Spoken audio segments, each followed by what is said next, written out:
Single ہیں، اکیلے ہیں اور وہ نکاح شدہ نہیں ہیں۔ تو اللہ تعالیٰ کا حکم ہے کہ اپنے غلاموں اور باندیوں میں سے جو سنگل ہیں ان کو بے شوہر کوئی عورت ہے یا بے بیوی کوئی مرد ہے، ان کے نکاح کر دیا کرو۔ اول تو سوسائٹی میں بھی ایسے کرنا ہے، یعنی چاہے وہ غلام باندی نہ ہو تب بھی اسلام ریکمینڈ کرتا ہے کہ نکاح کیا جائے، ٹھیک ہے۔ اور اگر وہ غلام اور باندی ہیں تو ان کا نکاح کرنے کے لیے ضروری ہے کہ آقا سے اجازت لی جائے۔ خاتون ہے، باندی ہے، کنیز ہے، تو اس کے آقا سے بھی اجازت لے کے ہی نکاح کرنا ہوگا۔ اور اگر کسی کنیز کا نکاح ہو جائے گا کسی کے ساتھ، کسی غلام کے ساتھ، کسی اور مرد کے ساتھ، تو پھر آقا کے ساتھ تمتع جائز نہیں ہوگا، پھر آقا کے ساتھ ریلیشن نہیں بنا سکتی۔ اور جو غلام ہوگا کسی کا بھی، اس کا نکاح کیا جائے گا تو اس کے آقا کی اجازت سے ہی کیا جائے گا۔ تو فرمایا اللہ تعالیٰ نے کہ تمہارے غلام اور باندیوں میں سے جو لوگوں کو تم ذی صلاحیت پاؤ ان کے نکاح کر دیا کرو۔ یعنی یہاں پہ وہ صالحین جو آیا ہے ورڈ، تم ذی صلاحیت پاؤ، صالح پاؤ، تو اس سے مراد کیا ہے کہ اگر غلام ہے وہ اپنی بیوی کو نان نفقہ دینے میں کیپیبل سمجھتے ہو تو اس کا نکاح کر دو۔ عورت ہے اور وہ اپنے شوہر کے ساتھ رہ کے اس کے جو فرائض عائد ہوتے ہیں اس کو پورا کرنے میں تم کیپیبل سمجھتے ہو تو ان کے نکاح کر دیا کرو۔ یعنی اسلام میں کتنا مطلب اس کو اہمیت دی گئی ہے نکاح کیے جانے کو۔ اور اکیلا انسان ہوتا ہے تو کیا ہوتا ہے، شیطان کی وسپرنگ ہوتی ہے اور اس کی عفت اور پاک دامنی خطرے میں رہتی ہے۔ لیکن نکاح ہو جاتا ہے تو اس چیز سے انسان پاک رہ سکتا ہے، کیونکہ اس کے اندر جو خواہشات ہیں وہ کہیں نہ کہیں سے اسے پوری ہونا ہے تو جائز طریقے سے پوری ہوگی، تو ناجائز طریقے سے خواہشات پوری کرنے کی ضرورت نہیں بچے گی۔ الٹیمیٹلی سماج میں، سوسائٹی میں عفت اور پاک دامنی پروپیگیٹ ہوگی۔ اور فرمایا کہ اگر وہ تنگ دست ہوں تو اللہ انہیں اپنے فضل سے غنی کر دے گا، اور اللہ بہت ہی وسعت والا اور بہت ہی جاننے والا، علم رکھنے والا ہے۔ یعنی ہمارے سوسائٹی میں نکاح کے متعلق کتنے سارے مطلب لوازمات ہیں نا، کہ ابھی تو مطلب ایک کو کھلانا پڑ رہا ہے، اب ایک اور آ جائے گی اس کو بھی کھلانا پڑے گا، پھر بچے ہو جائیں گے ان کو بھی کھلانا پڑے گا۔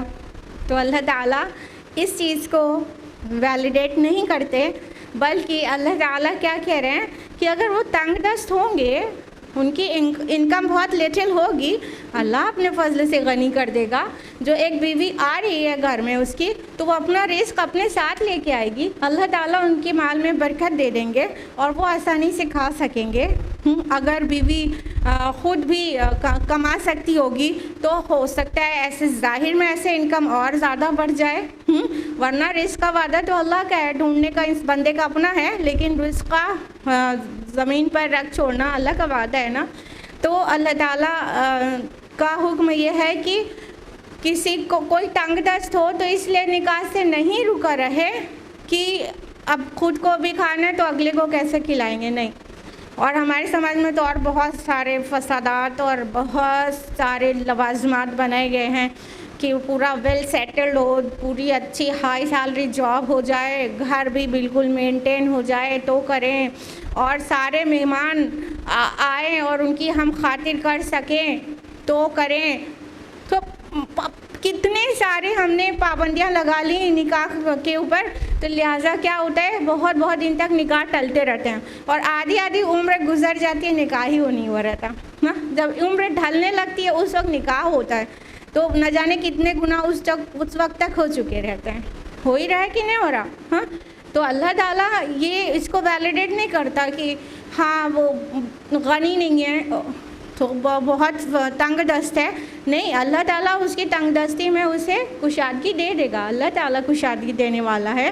اور اللہ تعالیٰ یہاں پہ اپنی جو دو صفات مینشن کر رہے ہیں، واسع علیم، اللہ تعالیٰ وسعت دینے والا ہے اور علم رکھنے والا ہے. اللہ تعالیٰ جانتے ہیں نا کہ اب نکاح کے بعد اور کون سی برکتیں اللہ تعالیٰ ڈال دیتے ہیں, اور اللہ تعالیٰ کشادگی دینے والے, وسعت دینے والے ہیں نا. تو ہمارا اور آپ کا یہ سوچنا بہت ہی غلط ہے کہ کیسے کھلائیں گے, ایک اور گھر میں ممبر آ جائے گا اور اس کے بعد اولادیں ہوں گی, تو یہ سوچنا بالکل بیس لیس ہے اسلام میں.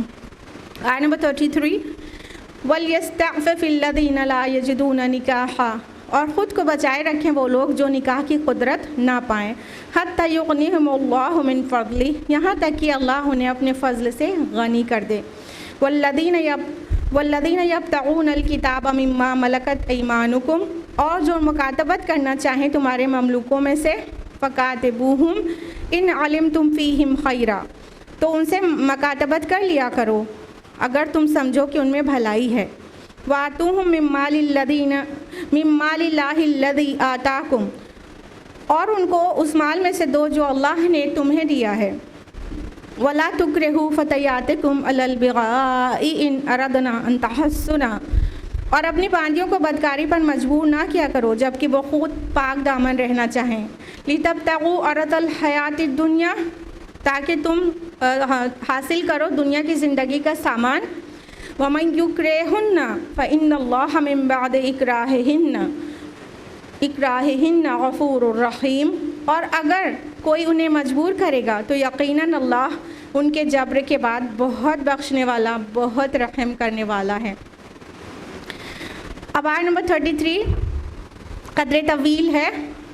فرمایا کہ آیت نمبر 32 میں تو بہت انکریج کیا گیا نکاح کو, ٹھیک ہے, کہ کر دیا کرو, نکاح کر دیا کرو, چاہے سنگل ہو کوئی اس کا نکاح کر دو, کوئی چاہے ڈیورسی ہو کوئی اس کا نکاح کر دو, چاہے وہ وڈوور ہو اس کا بھی نکاح کر دو, تاکہ وہ اپنی عفت پاک دامنی کو مینٹین کر سکے اور گناہ میں انڈلج نہ ہو جائے.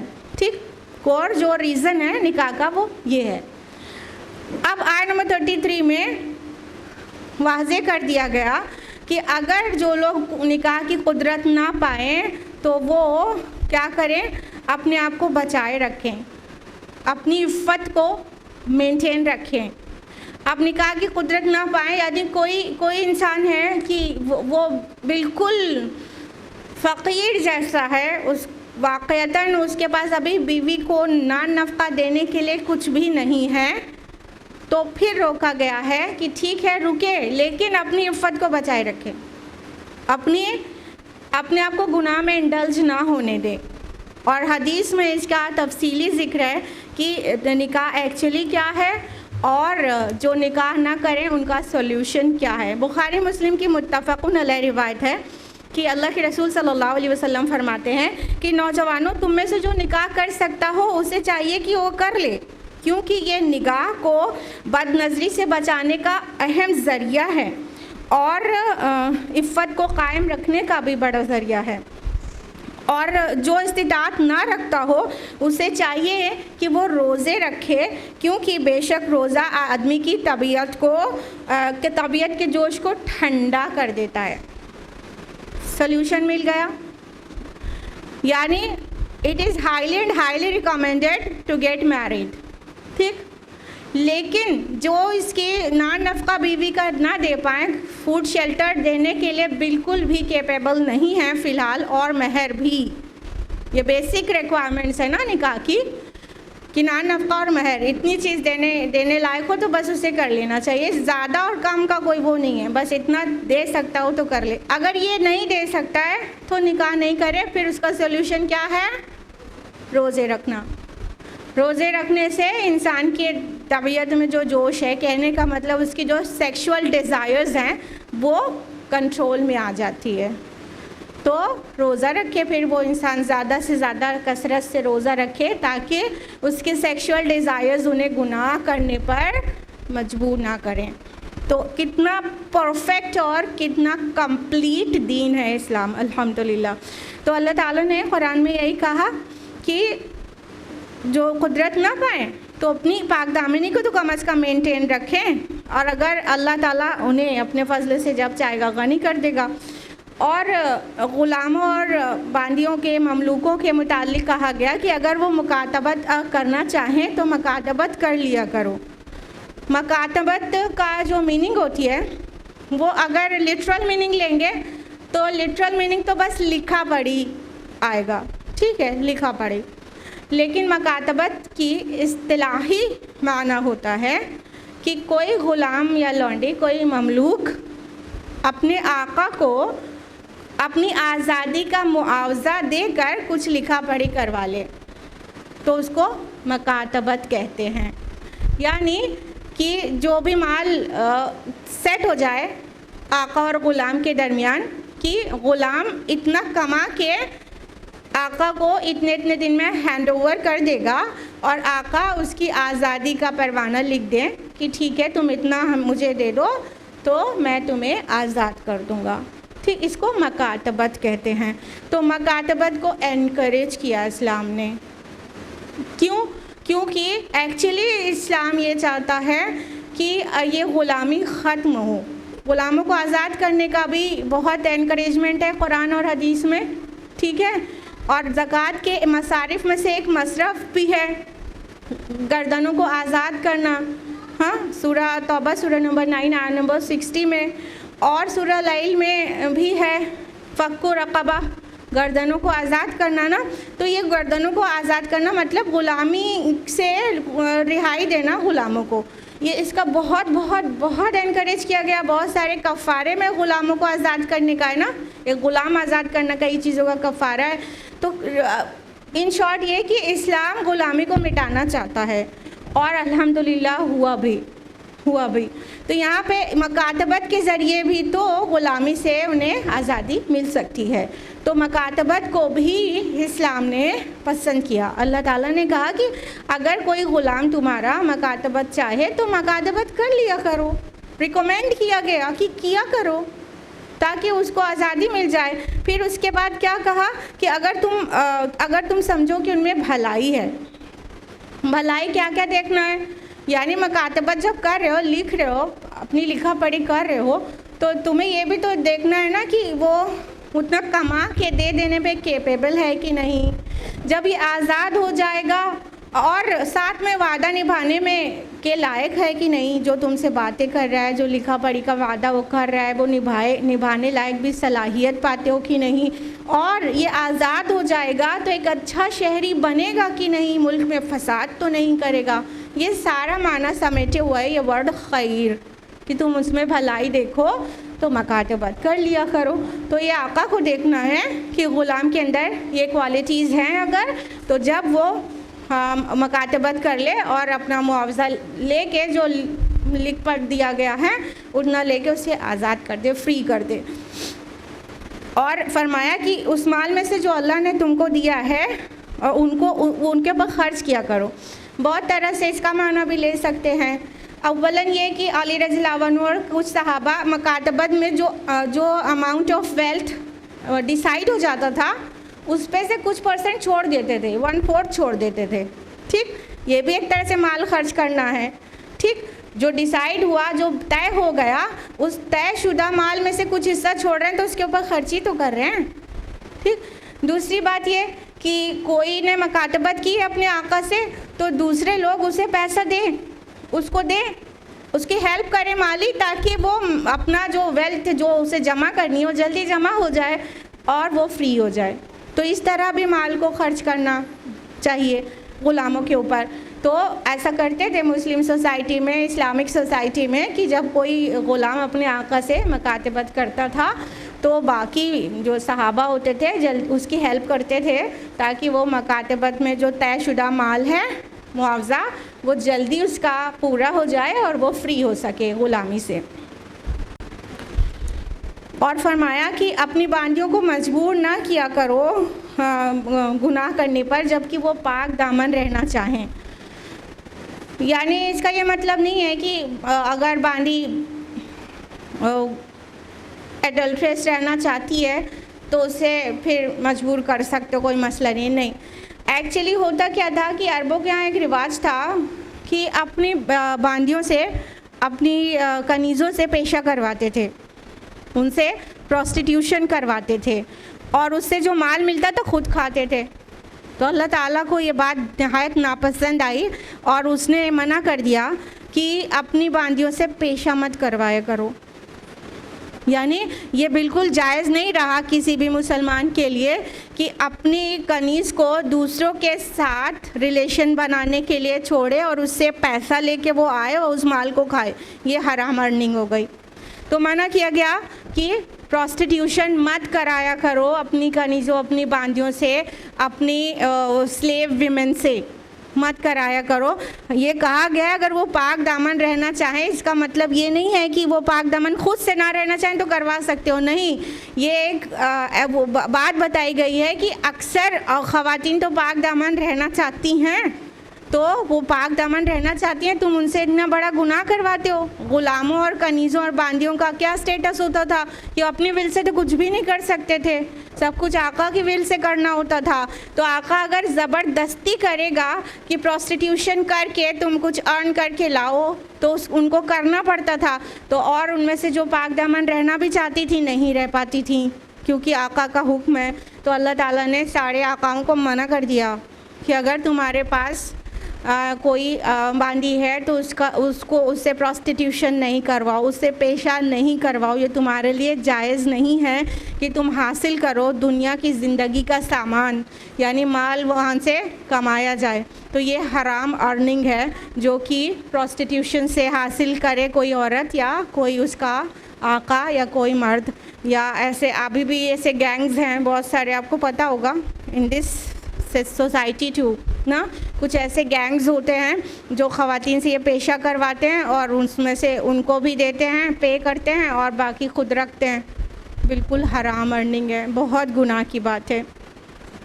اور اللہ تعالیٰ نے باندیوں کے لیے کہا کہ اگر کوئی انہیں مجبور کرے گا تو یقیناً اللہ ان کے جبر کے بعد بخشنے والا مہربان ہے.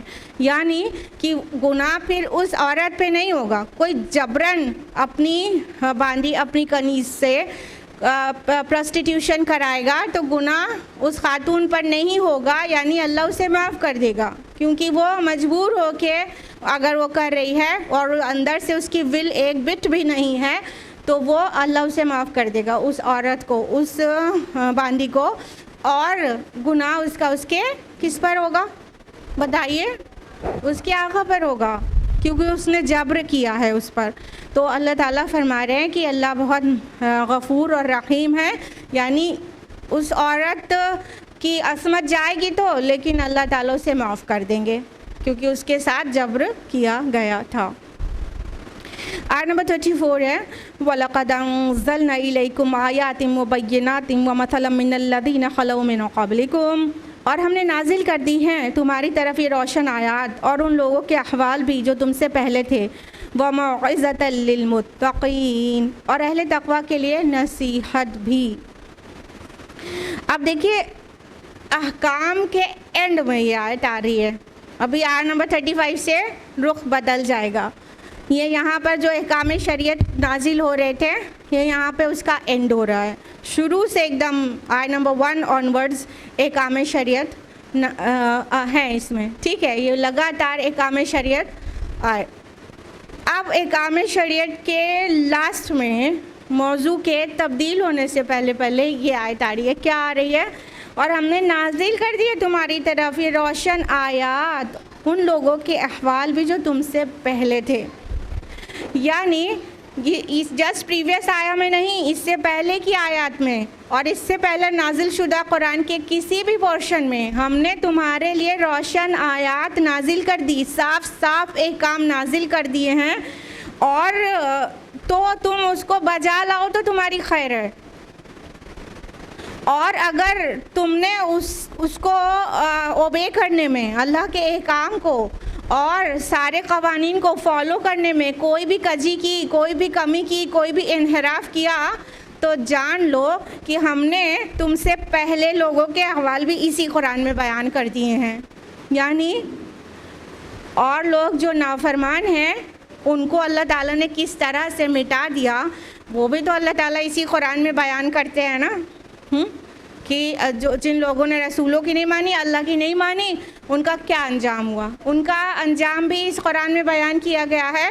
تو سمجھا دیا گیا کہ اے مسلمانوں، تمہارے لیے جو احکام شریعت نازل ہو گیا ہے تم اس کو مان لو تو تمہارے لیے خیر ہے، اور اگر نہیں مانو گے تو سمجھ جاؤ کہ تم سے پہلے کے لوگوں نے بھی نافرمانی کی تھی، ان کا کیا انجام ہوا اسی کتاب میں دیکھ لو تم. قوم نوح کا کیا انجام ہوا، قوم لوط کا کیا انجام ہوا، اور قوم شعیب کا کیا انجام ہوا، اور آل فرعون کا کیا انجام ہوا. یہ تمام رسول علیہم السلام، ان سب کی جو واردات قرآن مجید میں ہیں، جو ان کے حقائق اور قصص ہیں، وہ سب بیان کر رہے ہیں نا کہ اللہ اور رسول کی نافرمانی کرنے کا کیا انجام ہوتا ہے اس دنیا میں، اور آخرت کا انجام بھی قرآن بیان کرتا رہتا ہے. لہٰذا یہاں پہ ایک وارننگ دی گئی ہے اس آیت میں کہ اور ہم نے نازل کر دی ہیں تمہارے لیے یہ روشن آیات، اور ان لوگوں کے احوال بھی جو تم سے پہلے تھے، تو اور اہل تقویٰ کے لیے نصیحت بھی نازل کر دی. یعنی یہی ساری چیزیں اہل تقویٰ کے لیے نصیحت ہیں، متقین کے لیے نصیحت ہیں. لیکن یہ چیزیں نصیحت کس کے لیے نہیں بنتی؟ جو فاسق ہیں، فاجر ہیں، جن کے دلوں میں ایمان نہیں ہے، ان کے لیے کوئی نصیحت نہیں بنتی. وہی آیات جو متقین کے لیے ہدایت اور نصیحت بن جاتی ہیں. سورہ یونس سورہ نمبر 10 آیت نمبر 57 میں واضح کیا گیا نا، یا ایھا الناس قد جاءتکم موعظۃ من ربکم وشفاء لما فی الصدور وہدی ورحمۃ للمؤمنین. اے لوگو، تمہارے رب کی طرف سے ایک کتاب آ چکی ہے جو موعظہ ہے، نرم نصیحت ہے، اور دلوں کی بیماریوں کے لیے شفا ہے، اور مومنین کے لیے ہدایت اور رحمت ہے. تو یہ جو کتاب ہے قرآن مجید، یہ کیا ہے؟ یہ نصیحت ہے، موعظہ ہے، اور ہدایت ہے، اور رحمت ہے. لیکن یہ ساری چیزیں، یہ کوالٹیز تو ہیں قرآن مجید کی، لیکن اس سے فائدہ کون اٹھاتا ہے؟ ہدی للمتقین، تقوی والوں کے لیے ہدایت ہوتی ہے. جن کے دلوں میں تقوی نہیں، جن کے دلوں میں ایمان نہیں، ان کو یہی ساری نصیحت کوئی فائدہ نہیں دیتی. لہٰذا کیا ہے؟ موعظۃ للمتقین آیا ہے کہ یہ نصیحت ہے متقین کے لیے. آ تو گئی ہے سارے نشانیاں اور احکام، لیکن فائدہ اس سے صرف متقین ہی اٹھا پائیں گے. یہ ایک کڑوا سچ ہے. لہٰذا ہم کو کیا چاہیے؟ ہم کو کوشش کرنی چاہیے کہ اہل تقویٰ میں سے بنیں، اپنے دلوں میں تقوی اختیار کریں. تو یہی قرآن ہمارے لیے نرم نصیحت ہوگا، موعظہ اور ہدایت ہوگا، اور رحمت ہوگا، اور بھی بہت کچھ، نور ہوگا. تو یہاں پر اس مضمون کو اینڈ کیا جا رہا ہے. اور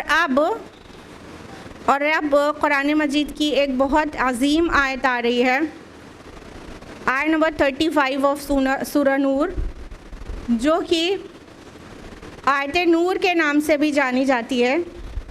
اور اس آیت کا اس سورہ میں جو جگہ ہے وہ ایسا ہے جیسے کہ ایک گلدستے میں بیچ میں بہت بڑا سا نگینہ لگا ہوا ہو، کیونکہ یہ بالکل درمیان وسط آف سورہ ہے. یہ جو جگہ ہے یہ بالکل وسط ہے اس سورہ کا، ٹھیک ہے، کیونکہ یہاں سے 5واں رکوع سٹارٹ ہو رہا ہے اور یہ بالکل درمیان میں ہے یہ آیت. تو اس کے پہلے احکام ہے، اس کے بعد میں بعض احکام ہیں، بعض چیزیں ہیں، لیکن درمیان میں ایک بہت اسپریچول بات آ رہی ہے اور بہت لطیف حقائق بیان کیے جا رہے ہیں. اور یہ آیت وہ آیت ہے جو ون آف دا ڈیفیکلٹ آیات آف دا قرآن ہے ٹو بی ایکسپلینڈ. اگر دا موسٹ ڈیفیکلٹ کہیں تو بھی شاید غلط نہیں ہوگا، لیکن اتنا تو کہہ ہی سکتے ہیں this is one of the most difficult آیات آف دا قرآن. سب سے مشکل آیات جو کہ ایکسپلین ہو سکتی ہو ان میں سے ایک ہے آیت نور، جو ابھی آپ کے سامنے بس آنے والی ہے. اس سورہ میں جو ڈسکشنز ہیں اس کی مشابہت سورہ احزاب سے ہے، اگر آپ نے مطالعہ کیا ہے سورہ احزاب کا بھی اور سورہ نور کا بھی. ٹھیک ہے، تو اس سورہ احزاب میں بھی جو ایمان موضوع بنایا گیا ہے اور بہت سارے احکام اور خصوصاً احکام خواتین کے متعلق، اور اس سورہ کو بھی ایمان موضوع بنایا گیا ہے اور احکام اور خصوصی احکام خواتین کے لیے. تو اس سورہ کی مشابہت کس سے ہے؟ سورہ احزاب سے ہے، سورہ نمبر 33. مصحف میں تو سورہ نور پہلے ہے اور سورہ احزاب بعد میں، لیکن نزول کے اعتبار سے ترتیب نزولی میں پہلے سورہ احزاب ہے اور بعد میں سورہ نور. یعنی سورہ احزاب 5 ہجری میں نازل ہوئی ہے اور سورہ نور 6 ہجری میں، لیکن اس کا سبجیکٹ آپس میں بہت مشابہت رکھتا ہے، حالانکہ یہ بالکل آگے پیچھے کی سورہ نہیں ہے. یہ 24 نمبر پر ہے سورہ نور اور سورہ احزاب 33 نمبر پر ہے مصحف میں. کچھ سورہ میں جو جوڑے کی صفات پائی جاتی ہیں وہ جسٹ اس کے بعد رہتی ہیں، مطلب ایک ساتھ ہی موجود ہیں قرآن حکیم میں. جیسے الزہراوین کن صورتوں کو کہتے ہیں؟ بالکل سورہ بقرہ اور سورہ آل عمران. آگے پیچھے ہیں سورہ نمبر 2 سورہ نمبر 3. ٹھیک ہے. المعوذتین کس کو کہتے ہیں؟ سب کو معلوم ہے. ٹھیک ہے. سورہ فلق اور سورہ ناس. سورہ نمبر 113 114 آس پاس ہوتے ہیں بعض سملر سبجیکٹ پر سوراز، لیکن یہ تھوڑا دور دور ہیں. ایک سورہ 24 ہے، ایک سورہ 33 ہے، لیکن وہاں پہ بھی ایمان کو بہت بڑا موضوع بنایا گیا ہے اور یہاں پر بھی ایمان کا موضوع شروع ہو رہا ہے اب. اور بہت difficult to understand, difficult to be explained آیت ہے جو آنے والی ہے. تو اب پورا دماغ اور توجہ لگا کے سنیے، اور میرا بھی فرض بنتا ہے کہ ہم اپنا بیسٹ دینے کی کوشش کریں کہ ہم جو بات سمجھانے کی کوشش کر رہے ہیں وہ آپ تک پہنچا پا رہے ہیں کہ نہیں. چلیے آیت نمبر 35. اللہ نور السماوات والارض، اللہ نور ہے آسمانوں اور زمین کا. مثل نورہ کمشکاہ، اس کے نور کی مثال ایسی ہے جیسے ایک طاق. فیہا مصباح، اس طاق میں ایک روشن چراغ ہے. المصباح فی زجاجہ، اور وہ چراغ شیشے کے فانوس میں ہے. الزجاجۃ کأنہا کوکب دری، اور وہ شیشہ ایک چمکدار ستارے کے مانند ہے. یوقد من شجرۃ مبارکۃ زیتونۃ لا شرقیۃ ولا غربیہ، اور وہ چراغ جلایا جاتا ہے زیتون کے ایک مبارک درخت سے جو نہ شرقی ہے نہ غربی. یکاد زیتها یضیء ولو لم تمسسہ نار، قریب ہے کہ اس کا روغن خود بخود روشن ہو جائے چاہے اسے آگ نے ابھی چھوا بھی نہ ہو. نور علی نور، روشنی پر روشنی. یہدی اللہ لنورہ من یشاء، اللہ ہدایت دیتا ہے اپنے نور کی جس کو چاہتا ہے. وَيَضْرِبُ اللَّهُ الْأَمْثَالَ لِلنَّاسِ وَاللَّهُ بِكُلِّ شَيْءٍ عَلِيمٌ، اور اللہ یہ مثالیں بیان کرتا ہے لوگوں کے لیے جبکہ اللہ تو ہر چیز کا علم رکھنے والا ہے.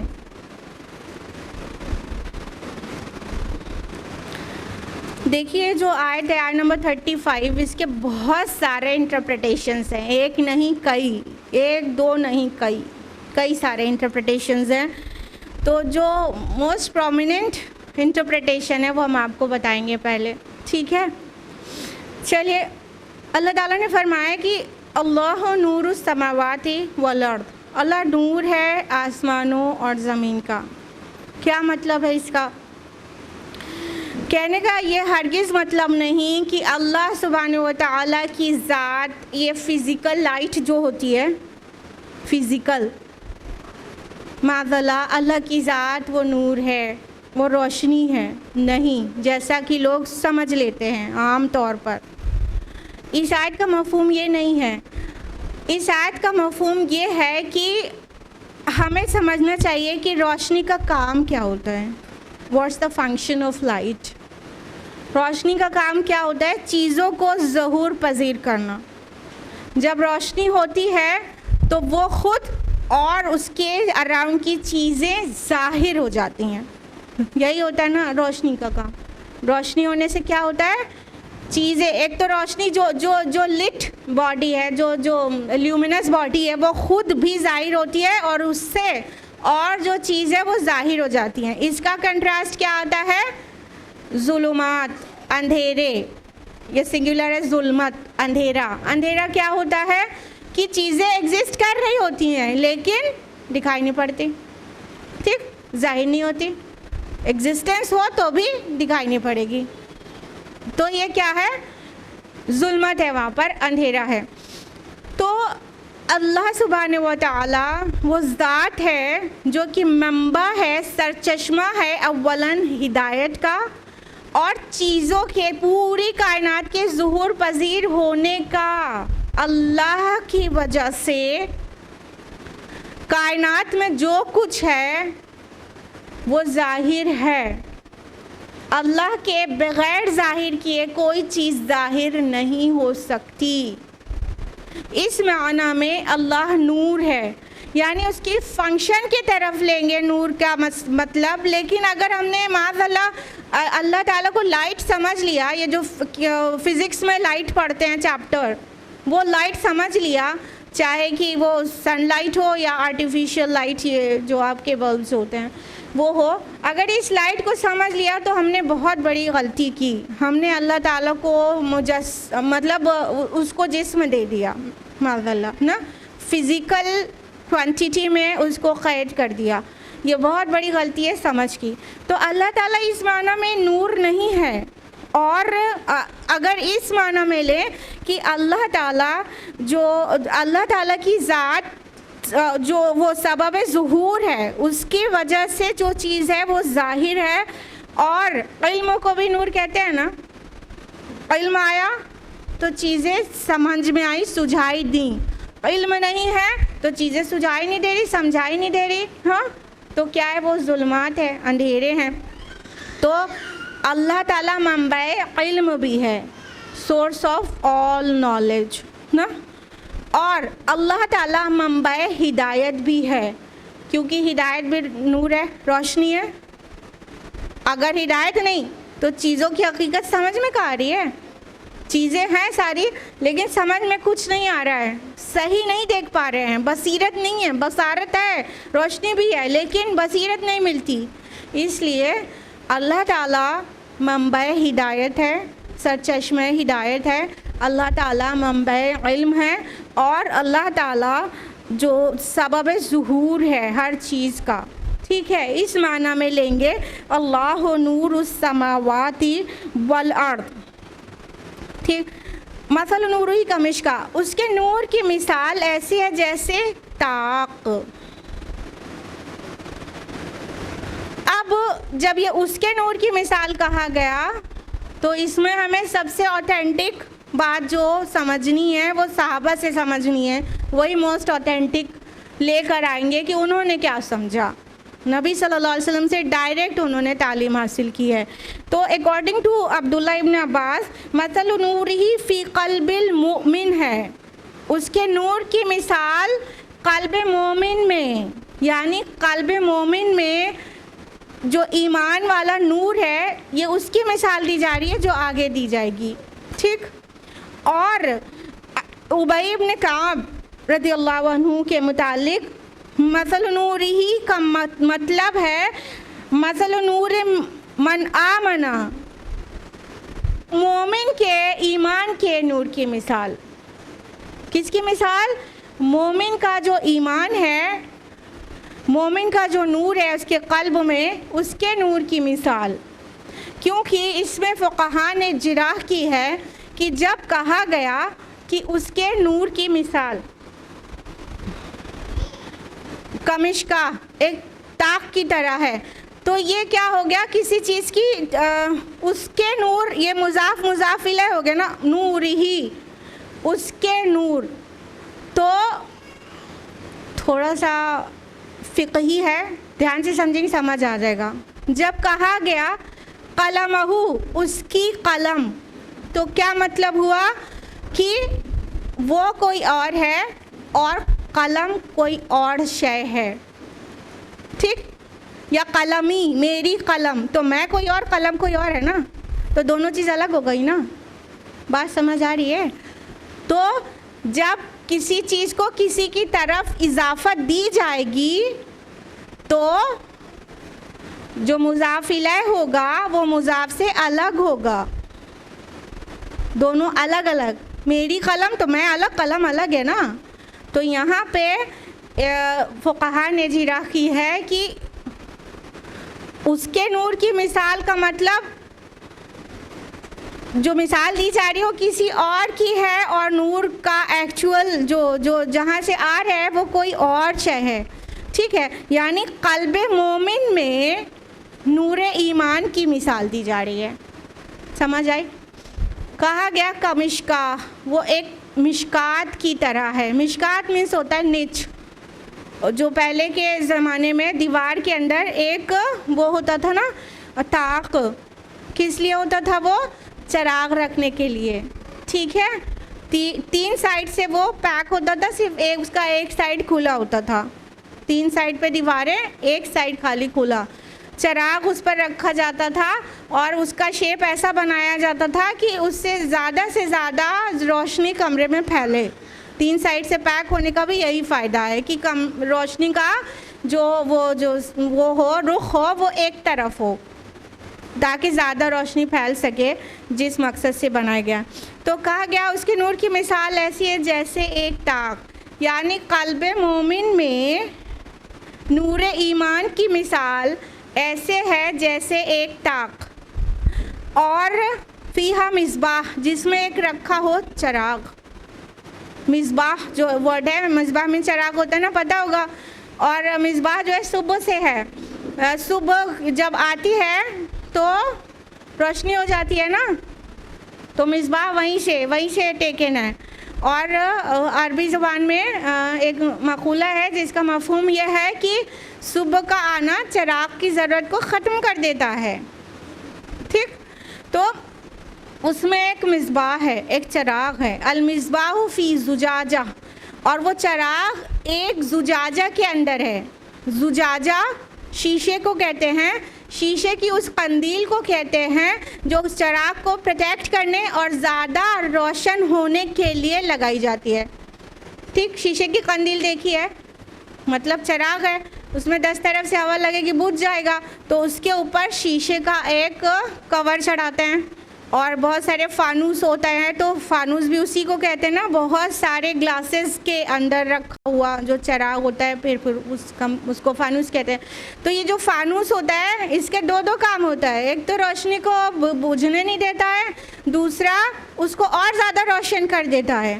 اور یہ کام شیشے کا آج تک بھی ہے. آپ یہ دیکھیے, ساری لائٹس دیکھیے, اس کو پھوڑ دیجئے, جس کے شیشے کو, چاہے ٹیوب لائٹ ہو, چاہے LED لائٹ ہو, یا کوئی سی بھی لائٹ ہو, اس کے شیشے کو توڑ دیجئے, اتنی روشنی آئے گی باہر, جبکہ فلامنٹ ابھی باقی ہوگا. جو چیز جل کے روشن ہوا ہے آپ کا کمرہ, وہ فلامنٹ ابھی باقی ہے, لیکن آپ بلب کے کانچ کو توڑ دیجئے, پھر فلامنٹ کی جو روشنی ہے اس سے پورا کمرہ روشن رہتا ہے؟ نہیں. تو وہ شیشہ اور زیادہ روشنی کو بڑھا دیتا ہے. فرمایا اور الزجاجۃ کأنہا کوکب دری, اور وہ شیشہ ایک چمکدار ستارے کی طرح ہے. اب ساری انٹینسٹی بیان کی جا رہی ہے. اب آپ اس کو امیجن کریے چیسٹ آف دا مومن میں, چیسٹ آف ہیومن بینگ. مومن اس لیے کہا کیونکہ کہا جا رہا ہے اس کے نور کی مثال, اور صحابہ کہہ رہے قلب مومن میں نور ایمان کی مثال دی جا رہی ہے. ٹھیک, اب اس کو چیسٹ میں امیجن کریے کہ چیسٹ میں جو چیسٹ کی کیویٹی ہے, اس کا جو باٹم ہے وہ ڈائفرام ہے. پڑھا ہے بائیولوجی تھوڑی بہت. ڈائفرام ہے, اس سے چیسٹ کیویٹی ایبڈومینل کیویٹی سے الگ ہو جاتی ہے. اور اس کے اندر رب ہے, رب کیج جو ہے اس کا شیپ کچھ ایسا ہے, ٹاک کی طرح, نہیں نیچے سے ربس چوڑی ہے, اوپر جا کے پتلی ہو جا رہی ہے. تو اس کا جو اس کے قلب مومن میں نور ایمان کی مثال کیسی ہے؟ جیسے کہ ایک طاق, اب طاق کو آپ سمجھ لیجیے رب کیج, ٹھیک ہے, اس کے اندر ایک چراغ ہے. تو چراغ کو آپ کو کیا سمجھنا ہے؟ قلب. بالکل صحیح, قلب. کیونکہ قلب کے اندر ہی تو روح رہتی ہے, چاہے اس کو جو وہ مومن کی روح کہیے, چاہے اس کو مومن کا ایمان کہیے, دونوں اتنی لطیف چیزیں ہیں, ٹھیک ہے. تو جو ایمان ہے یا وہ روح ہے وہ قلب, اس کا مسکن قلب ہے نا, دل ہے نا. تو یہ رب کیج ہے جو مشکاہ کی طرح دکھ رہا ہے, یعنی طاق کی طرح, اس کے اندر مصباح ہے, ٹھیک ہے. اور اس مصباح یعنی اس چراغ کے اوپر ایک زجاجہ ہے, شیشے کا کورنگ ہے, ٹھیک. تو قلب مومن میں اگر ایسے بایولوجیکل باڈی میں دیکھیں تو اس طرح سے اس کی مثال کو سمجھ سکتے ہیں. ورنہ جو اس کا جو ان سب چیزوں کا مقصد ہے وہ بیان کرنا ہے قلب مومن میں نور ایمان کی مثال کیسی ہے. بات آگے بڑھے گی تو سمجھ میں آئے گی کہ نور ایمان کی مثال کا کیا مطلب ہے. اولاً ہمیں یہ سمجھنا چاہیے کہ نور بھی دو طرح کے ہوتے ہیں, ایک نور خلق, ایک نور مخلوق, کریٹڈ لائٹ, ٹھیک ہے. دوسرا نور غیر مخلوق, اور نور غیر مخلوق جو کریٹڈ نہیں ہے. نور غیر مخلوق میں جو دو طرح کے نور ہیں, دو طرح کی روشنیاں ہیں, ایک حسی جیسے کہ سورج چاند وغیرہ, اور دوسری معنوی جیسے کہ علم اور ہدایت وغیرہ, ٹھیک ہے. تو ایک تو نور کو ڈفرینشیٹ کرنا بہت ضروری ہے کہ نور سارے نور کو ایک طرح نہ سمجھ لیں کہ اللہ تعالیٰ کہہ رہے ہیں قلب مومن میں اس کے نور کی مثال تو آپ یہ والی لائٹ سمجھ لیں جو سورج سے چلی آ رہی ہے. نہیں, یہ والی لائٹ کی بات ہی نہیں ہو رہی ہے. تو اللہ تعالیٰ آگے فرما رہے ہیں کہ وہ چراغ جلایا جاتا ہے زیتون کے ایک مبارک درخت سے جو نہ شرقی ہے نہ غربی. یعنی قلب مومن میں جو نور ایمان ہے اس کی مثال ایک مصباح یعنی چراغ کی سی ہے, اور اس چراغ کو جلایا کس تیل سے جاتا ہے؟ وہ بہت مبارک تیل سے جل رہا ہے. اور وہ مبارک تیل کی وہ برکت بتانے کے لیے اس کو مثال دی گئی اس سے, زیتون کے تیل سے, اور ایسے زیتون کے تیل سے جو ایسے درخت سے آیا ہو جو نہ شرقی ہو نہ غربی. اس کا کیا مطلب ہے؟ ایکچولی ہمارے یہاں زیتون ہوتا نہیں ہے تو ہم لوگ اس کو بہت اچھی طرح جانتے نہیں ہیں. تو جن علاقے میں زیتون کا درخت ہوتا ہے وہ لوگ یہ سب چیز کو بہت اچھی طرح جانتے ہیں کہ اگر کوئی پیڑ ہے شرقی ہے یا غربی ہے, یا کہنے کا مطلب اسے لائٹ جو سن لائٹ ہے صرف ایک طرف سے مل رہی ہے, ہاں تو مشرق کی طرف سے لائٹ مل رہی ہے تو بہت اچھی بات ہے, لیکن جب وہ دن ڈھلتا ہے تو مغرب کی طرف سے اسے لائٹ نہیں ملتی, وہ پیڑوں کے جھنڈ میں ہے تو ادھر سے اسے لائٹ نہیں ملتی ہے. تو ایک وقت کی لائٹ ہی, ایک وقت کی روشنی ہی وہ اویل کر پا رہا ہے. تو اس کا تیل اتنا اچھا نہیں ہوتا ہے جتنا اچھا اس ٹری کا جو کہ اکیلا تنہا کسی اونچائی کے مقام پر ہو, جس کو لائٹ مشرق سے بھی یعنی ایسٹ سے بھی مل رہی ہے صبح کے ٹائم پہ, اور ویسٹ سے بھی مل رہی ہے دوپہر سے لے کے شام تک بھی, پورے ٹائم وہ سورج کی روشنی کو اویل کر رہا ہے. تو اس کا جو زیتون ہوگا اس سے جو تیل نکالا جائے گا وہ بہت اچھا جلے گا اگر اسے جلانے کے لیے استعمال کیا جائے. یعنی اس کی کوالٹی, اس کے اولیو آئل کی کوالٹی بیسٹ اس کی کوالٹی ہوگی جو نہ شرقی نہ غربی ہو, نہ ایسٹرن ہو نہ ویسٹرن ٹری ہو. اس ٹری کے اولیو کی آئل کی کوالٹی سب سے اچھی ہوگی. تو یہاں پر بات سمجھانا مقصود ہے کہ جتنا بیٹر آپ کے امیجنیشن میں آ سکتا ہے وہ لا دیا جائے, ٹھیک ہے. تو ایسے اس کے اندر جو تیل ہے وہ کہاں سے آتا ہے؟ ایسے زیتون سے جس کا آئل بیسٹ ہوتا ہے. ابھی اس آئل کو آپ وہ جو سرسوں کا تیل ہے اس سے کمپیئر نہیں کر سکتے کیونکہ وہ اتنا فلیمیبل نہیں ہوتا ہے. لیکن زیتون کا تیل جو کہ نہ شرقی نہ غربی درخت ہو، فل ٹائم کی لائٹ جس کو مل رہی ہو، اس کا اچھا فلیمیبل ہوتا ہے تیل. اور اس کو آگے اس کی انٹینسٹی کو بیان کرنے کے لیے اور یہ کہا گیا یکاد زیتھا یضیء ولو لم تمسسہ نار، قریب ہے کہ اس کا روغن، اس کا تیل بھڑک اٹھے، اپنے آپ ابھی کی آگ نے اسے چھوا بھی نہیں، یعنی اتنا ہائیلی فلیمیبل ہو. مطلب آپ پیٹرول سے سمجھ سکتی ہیں شاید کہ پیٹرول ہوتا ہے، پیٹرول سے کو ہمیں اس میں چراغ میں ڈال کے اس میں فتیلہ لگا کے اس میں جلانے کی ضرورت نہیں ہے نا، ایک چنگاری بھر اسے لگا دیں گے تو پیٹرول بھڑک جائے گا نا. اور جب جو سرسوں کا تیل یا کسی تیل سے چراغ جلایا جاتا ہے تو وہ اپنے آپ نہیں جلتا نا. اگر آپ میچ باکس سے ماچس جلا کر کڑوے تیل کے کٹوری میں ڈال دے، جل جائے گا تیل؟ نہیں جلے گا نا. اس میں کیا کرنا پڑے گا؟ آپ کو ایک فتیل لگانا پڑے گا، ایک کپڑے کی بتی ڈال کے اس کے مدد سے جلانا پڑے گا نا. تو اس طرح آپ کنٹراسٹ سمجھیے. اس ٹائم پیٹرولیم تو وجود میں تھا نہیں، لہٰذا یہاں پہ پیٹرولیم کی مثال نہیں دی گئی ہے، لیکن آپ کو سمجھانے کے لیے ہم پیٹرول کی مثال دے رہے ہیں کہ پیٹرول وہ آئل ہے ابھی کہ بس اسے ایک چنگاری بھر، لائٹر کی ایک چنگاری بھر مل جائے، بھڑک کے جل جائے گا، اس میں کپڑا لگا کے جلانے کی ضرورت نہیں ہے. تو یہ کہنا یہاں پہ یہ مقصود ہے کہ وہ اتنا ہائیلی فلیمیبل ہے وہ تیل کہ اس میں آگ کو ابھی ٹچ بھی نہ کرو، لگتا ہے اپنے آپ ہی بھڑک اٹھے گا. نور علی نور، روشنی پر روشنی. اب سمجھتے ہیں اس بات کو اور بہتر طریقے سے.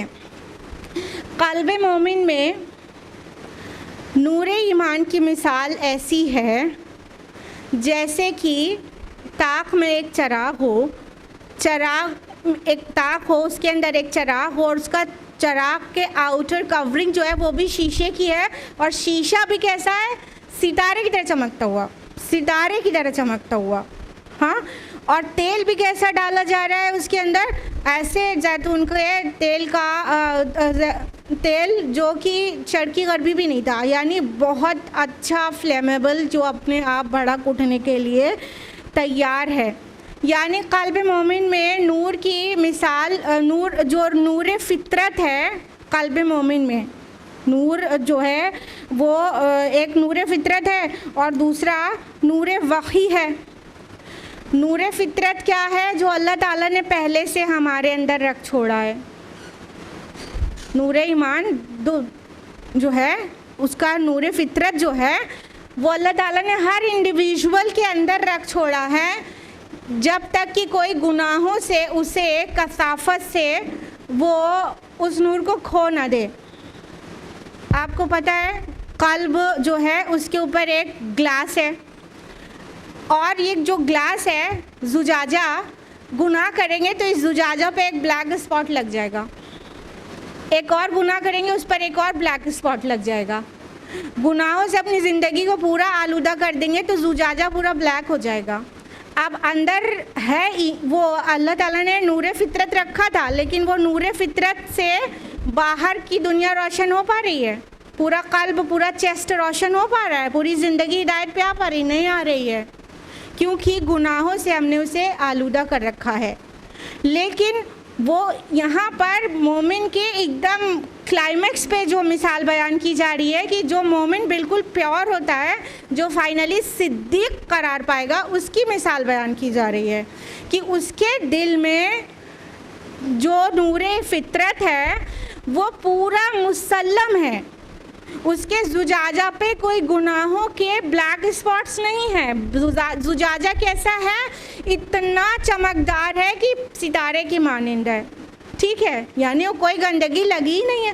تو جو نور فطرت ہے، اندر جو برننگ لائٹ ہے، فطرت کا نور، انکلکیٹڈ نور، واٹ ایور اللہ سبحانہ و تعالیٰ has inculcated is in our فطرہ، اس کو اس نے مسلم رکھا ہے. تو کیا ہے کہ وہ اتنا بابصیرت انسان ہوگا کہ ہر صحیح غلط میں اچھی طرح سے فرق کر پائے گا. پھر کہا جا رہا ہے کہ جیسے اس کو آگ نے ابھی چھوا بھی نہیں، وہ جل اٹھنا بھڑک اٹھنے کو تیار ہے، یعنی ہدایت کی راہ پہ گامزن ہے، ابھی اس کے پاس نور وحی آیا بھی نہیں ہے۔ وحی قرآن وہ بھی نور ہے نا، قرآن نے ان سبھی چیزوں کو نور کہا ہے، تین چیزوں کو نور کہا ہے نا، کتاب اللہ یعنی اس قرآن کو بھی اللہ تعالیٰ نے نور کہا ہے، ٹھیک ہے۔ محمد رسول اللہ صلی اللہ علیہ وسلم ان کی شخصیت بھی نور ہے، کیونکہ ان کو کہا گیا ہے قرآن حکیم میں سورج کی طرح نا، تو اللہ تعالیٰ نے ان کو بھی نور کہا ہے، اور جو ہدایت اور فطرت کا نور ہے وہ بھی نور ہے۔ تو اگر یہ سبھی چیزیں مان سکتے اس نور کو، تو جو نور وحی آ رہا ہے، ریولیوشن والی لائٹ آ رہی ہے، وہ جب ایک صدیق جو انسان ہوتا ہے جس نے اپنی فطرت کو بالکل پاک رکھا ہوا ہے، ابو بکر رضی اللہ عنہ کی طرح، اس کے پاس وحی کی کوئی بھی خبر پہنچتی ہے تو وہ بالکل فوراً تصدیق کر دیتا ہے۔ ابو بکر رضی اللہ عنہ نے تو یہی کہا نا، یہی کیا نا، رسول اللہ صلی اللہ علیہ وسلم نے کیا فرمایا ابو بکر رضی اللہ عنہ کے بارے میں کہ میں نے جس کو بھی اسلام پیش کیا، دعوت دی، سب نے کچھ نہ کچھ تردد کیا، کچھ نہ کچھ پاز لیا، لیکن ابو بکر نے بالکل بھی نہیں نا، ابھی پیش کیا، ابھی مان لیا۔ کیسے پاسبل ہوا کہ ان کا جو زجاجہ تھا وہ بہت پیور تھا، اتنا چمکدار تھا کہ وہ اس پہ کوئی بلیک اسپاٹس نہیں تھے، انہوں نے اپنی فطرت کو ہرگز بھی مسخ نہیں کیا ہوا تھا۔ تو اب اللہ تعالیٰ کی طرف سے جو نور ہے یعنی نور وحی، جب وہ آیا، قرآن پیش کیا گیا، فوراً تصدیق کر دیا اور صدیق کہلائے، صدیق اکبر کہلائے نا۔ تو یہاں پہ جو بات یہ کہی جا رہی ہے کہ اس کا روغن خود بخود بھڑک اٹھنے کو تیار ہے، ابھی اس کے اوپر آگ لگی بھی نہیں ہے، چھوئی بھی نہیں ہے، تو اس کا مطلب یہ ہے کہ نور فطرت اس کا اتنا مسلم تھا کہ نور وحی ابھی آئے بھی نہیں تھی، کہ وہ بالکل ہدایت پر ہی تھا، اور نور وحی جیسے مل گئی تو بس نور علی نور ہو گیا، روشنی پر روشنی۔ یعنی کہ جو قلب مومن میں نور کی مثال ہے وہ کیسی ہے کہ نور فطرت اور نور وحی دونوں مل گیا اور نور علی نور ہو گیا، نور پر نور، روشنی پر روشنی۔ یہ اس کا ایک انٹرپریٹیشن ہے جو ہم نے آپ کو بتایا، ٹھیک ہے۔ تو اور ایک اور انٹرپریٹیشن ہے جو لیس ایکسیپٹیڈ ہے، تو لیکن وہ ہم بہت بریف میں آپ کو بتا دیتے ہیں کہ ایک اور انٹرپریٹیشن یہ ہے کہ جو چراغ ہے اس سے مراد اللہ تعالیٰ کی ذات ہے، اور جو طاق ہے اس سے مراد پوری کائنات ہے، اور جو فانوس ہے، زجاجہ ہے، اس کی مثال جو ہے وہ اللہ تعالیٰ کا حجاب ہے، اور اللہ تعالیٰ کا حجاب بھی کیا ہے؟ نور ہے۔ حدیث میں آتا ہے نا، اللہ کا حجاب بھی نور ہے۔ تو اللہ سبحانہ و تعالیٰ کی لطیف ذات نے اپنے آپ کو حجاب میں رکھا ہے، جس کو یہاں زجاجہ کہا گیا ہے، اور وہ زجاجہ یعنی وہ حجاب ایسا نہیں ہے کہ نور کو آر پار ہونے سے روکے، بلکہ اللہ تعالیٰ جو الحق ہے اس نے اپنی خلق کی نگاہ سے اس حجاب کی وجہ سے اپنے کو چھپا رکھا ہے۔ تو یہ اس میں جو ہے چراغ اور طاق اور فانوس کی مثال ہم نے آپ کو بتا دی، لیکن اس والے انٹرپریٹیشن میں وہ جو زیتون ہے اور غیر شرقی اور غیر غربی ہونا ہے اور تیل کا آگ کے بغیر بھڑک جانا ہے، یہ سب کو اجزائے تمثیل نہیں کہا گیا ہے بلکہ جزو تمثیل کہا گیا ہے، ضمنی جو متعلقات کہا گیا ہے۔ کہنے کا مطلب اس کی انٹینسٹی کو بیان کرنے کے لیے بات آگے بڑھتی چلی گئی ہے، ورنہ مثال صرف 3 چیزوں کی ہے سیکنڈ انٹرپریٹیشن میں، what ever I am mentioning, ٹھیک ہے۔ جو فرسٹ انٹرپریٹیشن تھا وہ زیادہ وائڈلی ایکسیپٹیڈ ہے، وہ ہم نے آپ کو تفصیل سے بتایا۔ جو سیکنڈ انٹرپریٹیشن ہے وہ کمپیریٹیولی لیس ایکسیپٹیڈ ہے، لیکن پھر بھی ہم نے آپ کو بتایا۔ لیکن یہ یہاں تک نہیں ہے، اور بھی انٹرپریٹیشنز ہیں، کیونکہ ہم نے آپ کو بولا تھا نا سب سے پہلے this is one of the toughest آیات to be explained, in the Quran حکیم نا. تو بہرحال اس کے اندر اللہ تعالیٰ نے بہت ساری چیزیں ایسی رکھی ہیں جو ہمارے سمجھنا بہت مشکل ہے, اور اللہ تعالیٰ نے بہت لطیف حقائق کو مثال سے سمجھایا ہے قرآن حکیم میں. یہ اسلوب اور جگہ بھی آتے ہیں. ظاہر بات ہے ہم ہر ایک چیز جو مطلب یہ جو کائنات ہے اس کے اوپر کی حقیقت ہم نہیں سمجھ سکتے, عالم امر کی حقائق ہم نہیں سمجھ سکتے, لہٰذا اس کو مثال سے تھوڑا بہت سمجھ سکتے, اس لیے مثال سے سمجھایا گیا ہے. ریالٹی نہیں ہے یہ, اس کو مثال سے سمجھایا گیا ہے. Whatever we can understand we can comprehend, جو ہمارا ذہنی سطح ہے اس پہ جو چیز سما جائے گی اس حساب سے مثال دے کے بات کو سمجھائی گئی ہے. ٹھیک ہے, جب اللہ تعالیٰ نے یہ کہا کہ یہد اللہ لنورہ من یشاء, اللہ ہدایت دیتا ہے اس نور کی جس کو چاہتا ہے, تو اس کا مطلب یہ ہوا کہ جس کا قلب نور ایمان سے منور رہے گا وہی ہدایت قبول کرے گا. ہاں, اور جو اندھیرے میں پڑا رہنا ہی چاہتا ہو اور اس سے باہر نکلنا ہی نہ چاہتا ہو وہ کیوں کر ہدایت قبول کرے گا. لہٰذا جس کے قلب میں جو نور فطرت ہے وہ زندہ ہے تو نور وحی کا فائدہ اسی کو ہوگا. اور اللہ تعالیٰ نے جو ساری چیزوں کو ظہور پذیر کیا ہے اس سے ہدایت اخذ کرنا اور اس سے اللہ کو پہچاننا اسی کے نصیب میں آئے گی جس کا نور فطرت مسلم ہے. جس نے اپنے نور فطرت کو مسخ کر دیا, جو فطرت بالکل پرورٹڈ فطرت ہے جن کی, ان لوگوں کو کوئی حقائق سمجھ میں نہیں آتے, چاہے بڑے سائنٹسٹ ہو جائیں, چاہے ڈاکٹر ہو جائیں, چاہے میتھمیٹیشین ہو جائیں, انہیں کچھ نہیں دکھتا, کچھ سمجھ میں نہیں آتا. یعنی اس نور کا مستحق, نور ہدایت کا مستحق کون ہے؟ جس نے اپنے نور فطرت کو مسلم رکھا ہے. یعنی اللہ اسی کو ہدایت دینا چاہتا ہے. جو اپنے فطرت کے خلاف عمل کرتا رہتا ہے, ایک ٹائم ہوتا ہے پیک ہو جاتا ہے, سیل ہو جاتا ہے اس کا ہارٹ, اس کا زجاجہ بالکل بلیک ہو جاتا ہے اور پھر اسے کچھ سجائی نہیں دیتا.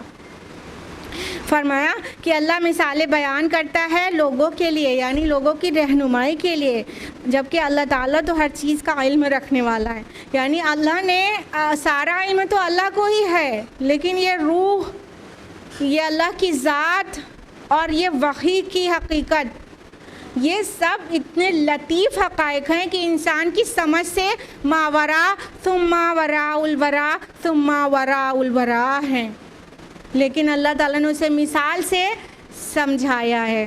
تو یہ مثال دے کے بات سمجھائی گئی ہے, بات ایکچول یہاں پر نہیں ہے, مثال دے کے سمجھائی گئی ہے. ایک کوشش ہے مثال دے کر سمجھانے کی, لیکن ریالٹیز کا کچھ بھی ادراک و فہم صرف اسی کو ہو پاتا ہے جو غور کرتا ہے اور ہدایت پانا چاہتا ہے. جہاں تک کہ اللہ سبحانہ و تعالیٰ کی ذات کا ادراک ہے تو وہ تو کسی کو حاصل ہو ہی نہیں سکتا.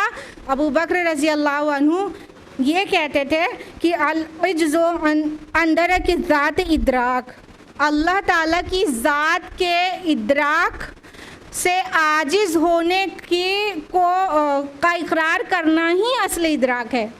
یعنی we cannot understand the reality of اللہ سبحانہ و تعالیٰ. جب ہم ہینڈس اپ ہو جائیں کہ اللہ پاک ہم نہیں سمجھ سکتے, ہماری عقلیں آپ کی ذات کے متعلق چیزوں کو ریسیو کرنے اور انڈرسٹینڈ اور کمپریہینڈ کرنے سے عاجز ہیں, جب ہم یہ بات سمجھ جائیں تو یہی صحیح ادراک ہے اللہ تعالیٰ کا. تو اللہ تعالیٰ اپنے بارے میں, اپنے نور کے بارے میں اور مومن کے دل میں نور کی مثال کے بارے میں منشن کیا, لیکن ہم اللہ تعالیٰ کو صفات سے ہی سمجھ سکتے, اس کی ذات کو نہیں سمجھ سکتے. ہم عاجز ہیں ان کی ذات کو سمجھ پانے میں, کیونکہ ہمارا دماغ بہت چھوٹا سا ہے, اس میں بہت لیمیٹڈ چیزیں ہی سمجھ میں آ سکتی ہیں. انشاءاللہ جب اللہ تعالیٰ قیامت کے دن ہمیں ایک براڈ بصیرت دے گا تب ہے کہ کچھ چیز بہتر سمجھ میں آئے, واللہ عالم. تو یہ تھا آیت نمبر 35 کا ایکسپلینیشن. آج کے لیے اتنا ہی. اللہ سبحانہ و تعالیٰ سے دعا ہے کہ وہ ہم سبھی کو قرآن مجید پڑھنے, سمجھنے, غور و فکر کرنے, عمل کرنے اور دوسروں تک پہنچانے کی توفیق عطا فرمائے. اللہ تعالیٰ ہمارے دل میں ایمان کی ایسی روشنی نصیب کرے جس سے نہ صرف ہماری ذات بلکہ پورا معاشرہ منور ہو جائے. اللہ تعالیٰ توفیق دے کہ ہم اپنے ایمان اور نور ایمان کی حفاظت کر سکیں، تاکہ روز آخرت ہمیں ہمارے سامنے ہمارے ایمان کا نور اور ہمارے داہنے ہمارے اعمال صالحات کا نور نصیب ہو سکے۔ آمین یا رب العالمین۔ وآخر دعوانا ان الحمد للہ رب العالمین۔ والسلام علیکم ورحمۃ اللہ وبرکاتہ۔